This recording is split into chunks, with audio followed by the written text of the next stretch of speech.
سوال کیا ہے، بھینس دودھ نہیں دے رہی ہے، اس لیے ایک آدمی نے سوچا کہ اس کو غیر مسلم کے پاس لے جا کر منتر وغیرہ کے ذریعے دم کرائے تاکہ دودھ دے، تو وہ غیر مسلم منتر وغیرہ کے ذریعے دم کر کے بھینس کے غذا میں ملا دیا۔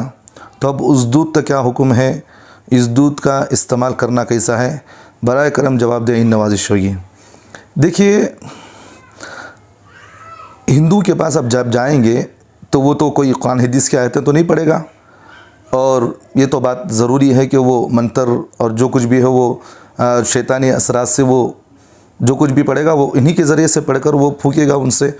تو اس طرح منتر پڑھ کر جو علاج کروایا جاتا ہے وہ جائز نہیں ہے، حرام ہے اس طرح علاج کروانا۔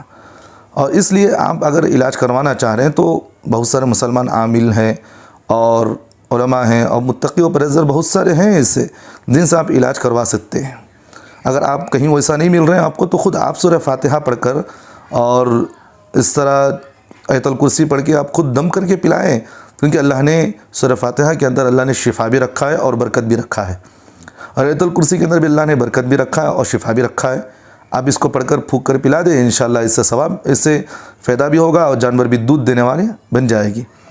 اور دوسری بات تو یہ ہے کہ اگر کسی نے اس طرح علاج کروا کر جانور کو کھلا دیا ہے تو کیا اس کا دودھ کا استعمال جائز ہے؟ نہیں ہے، دودھ کا تو استعمال جائز ہے، لیکن جو عمل آپ نے کیا ہے یہ عمل غلط ہے۔